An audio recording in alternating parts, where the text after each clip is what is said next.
നടക്കുകയാണ്. വാടകത്തെ വീട്ടിൽ വെച്ച് അദ്ദേഹത്തിന്റെ സ്വന്തം ഭാര്യ കാണാൻ പറ്റാത്ത രീതിയിൽ അദ്ദേഹത്തെ കണ്ടു എന്നാണ് ഭാര്യ അടക്കമുള്ള ആളുകൾ പുറത്തുവിട്ടത്. നിങ്ങൾ മാധ്യമ പ്രവർത്തകർ അടക്കം അത് കൃത്യമായി തന്നെ ന്യൂസാക്കി. ഇന്ന് രാവിലെ വന്നൊരു വാർത്ത, ആ ഗണേഷ് കുമാർ ഭാര്യയോട് മാപ്പ് പറഞ്ഞു എന്ന്. എന്ത് മാപ്പാണ്? ഒരു അന്യ സ്ത്രീയായ ഒരു സ്ത്രീയെ റൂമിനകത്ത് വിളിച്ചു കയറ്റി ആ സ്ത്രീ ആരാണെന്ന് പ്രിയപ്പെട്ട KB ഗണേഷ് കുമാർ വെളിപ്പെടുത്തണം.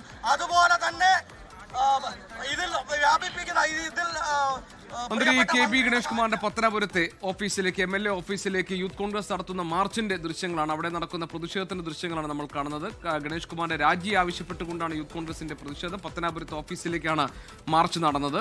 ലോകത്തെവിടെയായാലും ഏത് സമയത്തും 24 വാർത്തകളും ഓഗ്മെന്റഡ് റിയാലിറ്റി പാക്കേജുകളും എക്സ്പ്ലെയിനറുകളും വിശദമായി കാണാൻ ഞങ്ങളുടെ യൂട്യൂബ് ചാനൽ നിങ്ങൾക്ക് സബ്സ്ക്രൈബ് ചെയ്യാം.